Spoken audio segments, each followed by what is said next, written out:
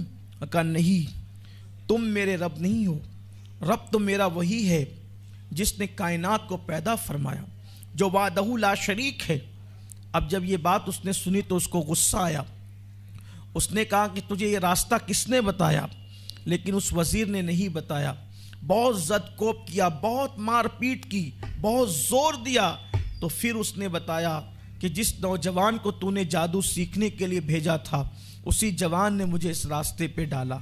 اب وہ جوان کو پکڑا گیا، پکڑنے کے بعد اس جوان کو پوچھا گیا کہ آپ تو اتنا جادو سیکھ گئے کہ اندھوں کو آنکھیں دے رہے ہو، کوڑیوں کو شفا دے رہے ہو، بیماروں کو اچھا کر رہے ہو۔ اس جوان نے کہا یہ جادو کا اثر نہیں ہے، یہ میرے اللہ کا کرم ہے اور وہی شفا دیتا ہے۔ پھر اس کے بعد اس جوان سے پوچھا گیا کہ ہم نے تو تجھے جادو سیکھنے کے لیے بھیجا تھا لیکن تو نے یہ کیا کیا؟ تو اس جوان کو نے کوئی جواب نہیں دیا۔ پھر اس سے کہا گیا اب ایک کام کرو، جس اللہ کا نام لیتے ہو وہ اللہ کا نام لینا بند کر دو، اور جس دین کی بات کرتے ہو اس دین کی بات کرنا بند کر دو۔ اس جوان نے کہا یہ نہیں ہو سکتا، تجھے یہ راستے پر ڈالنے والا کون ہے؟ نہیں بتایا۔ جب بہت زد کوب کیا گیا، بہت مارا پیٹا گیا تو آخر کار اس کی زبان پر راہب کا نام آ گیا۔ اللہ اکبر! جب راہب کا نام آیا راہب کو پکڑا گیا۔ راہب کو پکڑ کر بادشاہ نے کہا کہ تم نے یہ سب معاملہ کیا ہے، تم نے یہ سب بگاڑ پیدا کیا ہے معاذ اللہ۔ اور اس نے حقانیت کی راہ کو، دین کی راہ کو بگاڑ کا نام دیا اس ظالم نے۔ اور پھر راہب کو طرح طرح سے ستانے کی کوشش کی گئی، پریشان کرنے کی کوشش کی گئی، اور راہب کو کہا گیا تمہیں یہ مذہب چھوڑنا ہوگا جس مذہب کی تم تبلیغ کر رہے ہو۔ لیکن اس راہب نے مذہب چھوڑنے کے لیے تیار نہیں ہوا۔ اللہ کے حبیب صلی اللہ علیہ وآلہ وسلم کی طویل حدیث کا مفہوم ہے، بالآخر اس راہب نے جب مذہب نہیں چھوڑا، جب دین نہیں چھوڑا، جب اللہ تبارک و تعالیٰ کی توحید کا دامن نہیں چھوڑا تو آرا منگوایا گیا اور اس کے سر پہ آرا رکھ کر کے آرا چلا دیا گیا اور اس راہب کو 2 حصوں میں تقسیم کر دیا گیا۔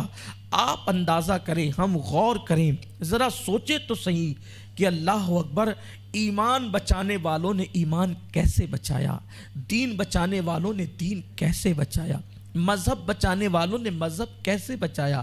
آج کس قدر ہم لوگ جفا کار ہو گئے، کس قدر بے وفا ہو گئے۔ کہاں وہ کہ سروں پہ آرا رکھ کر کے آرا چلایا جاتا تھا، ایمان چھیننے کے لیے لوگ 2 حصوں میں تقسیم ہو جاتے تھے مگر ایمان چھوڑنے کے لیے تیار نہیں ہوتے تھے۔ آج میری قوم کے جوان گانوں کی دہلیز پر ایمان کا سودا کر رہے ہیں، دولت کے بل بوتے پر ایمان کا سودا کر رہے ہیں۔ میری قوم کی بیٹیاں اگر ان کو رشتے نہیں آتے تو معاذ اللہ شادی کرنے کے لیے ایمان کا دامن چھوڑتی ہوئی نظر آ رہی ہے۔